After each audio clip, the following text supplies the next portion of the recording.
Hello everyone, myself Girish Kumar. Welcome to my channel GK Coders. Please like, share and subscribe my channel. Today I am going to explain string library function. In C there are set of library functions which are used to perform operation on string. Right. So first we will discuss about some of these string library function. So first one we go for strcpy. So this is a built-in function which used to copy the content of one string to another. It is to copy the content of one string to another. So this function is present in a library called string.h. So if I want to use any library function which is used for string, then I need to use string.h header file. So next one is strlen. So this function is used to find the length of the given string. This function is to find the length of the given string. Next, strcmp. This function is used to compare two strings. So for this one, we'll take a two strings and compare the two strings. Next one we go for string cat.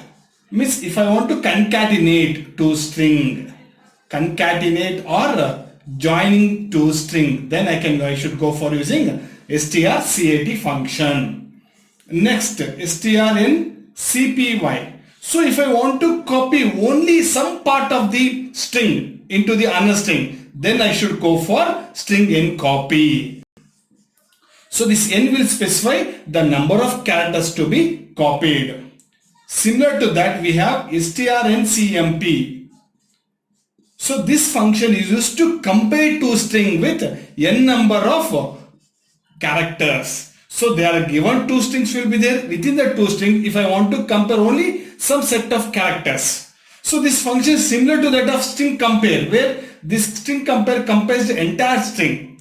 But if I want to compare only part of the string, then I can go for string nCompare. Similar to that, this is also function. String copy function, what it does? It copies the entire string. But if I want to copy only part of the string, then I can go for string ncopy. So all these built-in functions are present in a header file called string.h. So if I want to use any one of the function, then I should use this string.h function, string.h header file into my program. Now we'll see each and every function individually.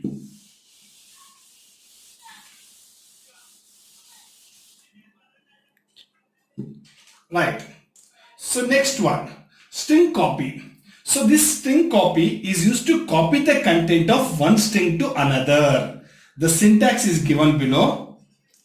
Char, pointer to a function, strcpy.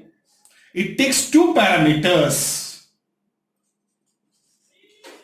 Pointer to string, one is the destination and one more is the source. So here it takes two parameters. So first parameter is your destination to which the string has to be copied, and second parameter is the source from which the string has to be copied. So string copy function works from right to left, means the right side parameter, that is the second parameter contains, is copied to the left side or the first parameter. Getting all of you? Yes. So now we'll see a small example here how this string copy function works. So we have to include one library function called, I'll grab this one and say, right. So apart from str.h, I should include one more header file called string.h. Why? Because I am using a string copy library function which is already built in, right? So I'll go for the main function. We assume that I have written stdio.h function, stdio.h header file. So here what happens, I'll declare two variables. So pointer to strings I'll take. So first string I'll take it as gk. Right. So next what I'll do, I'll take second variable, that is pointer to string. Now what I'll do, I'll use built-in function called strcpy. So what strcpy does, it copies the contents of one variable to another variable, that is from right to left. So I'll say str2. So here I am using strcpy, that is string copy function. String copy str2 comma str1, right? Since it's a built-in function, I am terminating it a semicolon, and this step is known as function call. So here what happens, the second parameter that this parameter contains is copied to this one. So what is there in str1? GK coders. So when you have this str1, so it will be having some address here. So it will be pointing to the memory location where this string is stored. So we have GK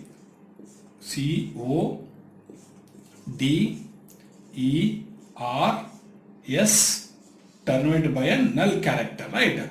So assume that you have address 0, 1, 2, 3, 4, 5, 6, 7, 8. So this will be pointing to the first location, right? So now the contents is present in GK coders is present in str1. So the content of str1 is copied character by character to the str2. So here we have str2. So in for str2, the content or the string will be copied. How it will be copied? Character by character. GK CODERS. So this is how it copies. Character by character it copies. Is it clear? And after this one we will try to print the result. Printf %s to print first string, % to print second string. We have str1 comma str2. So when I display this one, what happens? So in the output you will get, so what is there in str1? So you get GK coders. In str2 what is there? It is copied. So you will also get GK coders as the output. So this is how this example demonstrates the built-in function called string copy, which is used to copy the content of one string to another. Right. Next we'll see one example of without using this library function. How can we write a user-defined code to copy the content of one string to another without using library function? Is it clear? Yes. So now we'll write the function. Right. So we start with the header file. Hash include stdio.h. I'm not using string.h. Right. So go for the main function. So inside the main function, I'll give the string input string. So I'll take str1 as GK coders. Right. So next I'll declare one more variable char str2 to store the result. So I'll declare one variable for a traversing purpose. Is it clear? Now you see str1 memory is allocated. It is having some address, and this address is nothing but the starting address of the string GKCODERS. Right. So it will be pointing to this string. Now there is one more string str2. Definitely nothing is there. Right. So we'll take str2. Assume here also it has some address. It will be pointing to this one.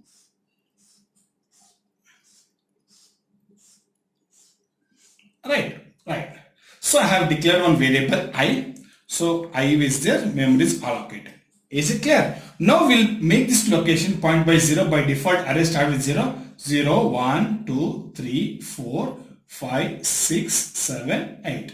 So in order to access the array element, we use the indices or the index. Is it clear? This is also 0, 1, 2, 3, 4, 5, 6, 7, 8. Is it clear? Now how to copy? Generally without writing the code, you see this one. So the content present in 0th location should be copied to 0th location.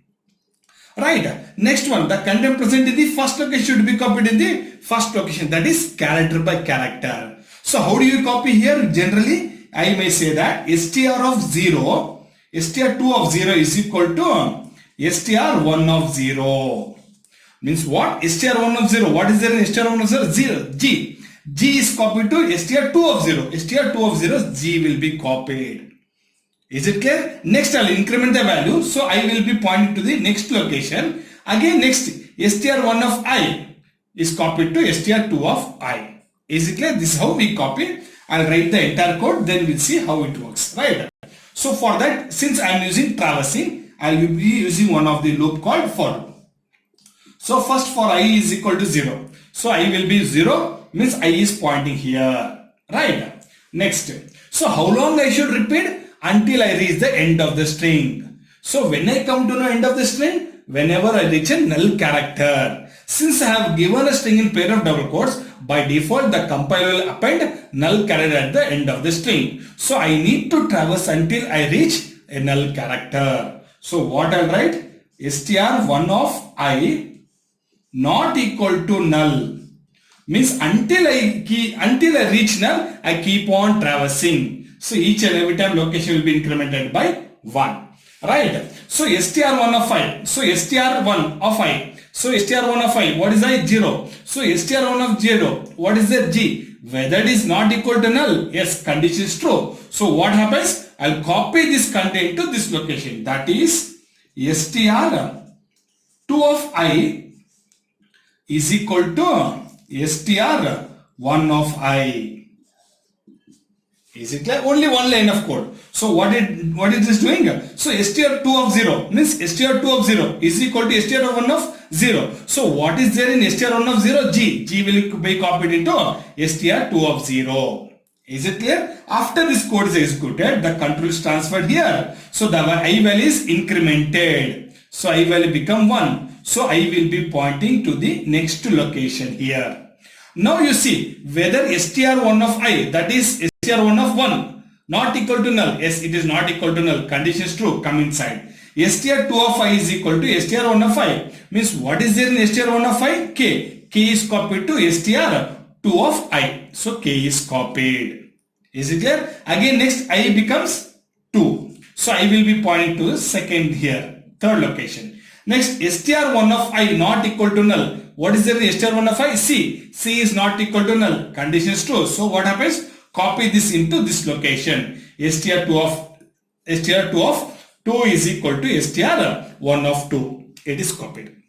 Clear? Next what happens? I becomes 3. So I will be pointing to this location. Now str1 of I not equal to null. Whether it is not equal to null? Yes, condition is true. So copy the content present in the fourth location to the fourth location same. So str2 of I is equal to str1 of I. So whatever the value of I is, the same I is being used such that we can copy into the same location, right? So C is copied, O is copied. Next I becomes 4. So str1 of 4 not equal to null. What is there in str1 of 4? So D. D is not equal to null. So condition is true. So what I should do? Copy this one. So D will be copied. Is it clear? After that again I will be incremented. I becomes 5. So I will be pointing here. So str1 of I not equal to null. What is str1 of I? E. E is not equal to null. So what you have to do? Copy. So str2 of I is equal to str1 of I. So E is copied. Next again I becomes 6.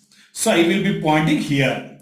So now see str1 of I not equal to null. So R is not equal to null. Condition is true. So copy this one R. How to copy? str2 of I is equal to str1 of I. Right. Next I plus plus. I will be pointing to the 7th location. So here I will be pointing here. Now str1 of I not equal to null. str1 of 7 not equal to null. Condition is true because here S is there. So copy this content. str2 of 7 is equal to str1 of 7. So S is copied. Next what happens? I becomes 8. So I will be pointing here. Now str1 of I not equal to null. str1 of 8. What is the str1 of 8? Null character is there. So this condition becomes false and the loop terminates. So after the for loop is terminated, you can see there the string contains is copied to the second string. That is, the content of first string is copied to the second string character by character. But you can see that in the first string you have null character at the end. Right? How to put null character? As I already told in arrays, whenever I am copying a character by character, a string, then manually I should put null character at the end of the string. So when I is pointing to this location, the loop will terminate. So what I can write? So I can easily write str2 of I is equal to null character. Is it such that, so str2 of I is what? 8. In str2 of 8, null character will be stored. So whenever I am copying character by character, I should manually insert a null character at the end of the string. Right. So once this loop terminates, definitely I will be pointing to the last location. So in that location, I need to put null character. Since I have not used any blocks, so only one line will be considered for this for loop. Is it clear, all of you? So now when I print both the string, so printf str1 is equal to %s and str2 is equal to %s str1 comma str2. So when I print this one in the output, what I will get? So what is there in str1? We have GK coders. In str2 what we have? We have GK coders.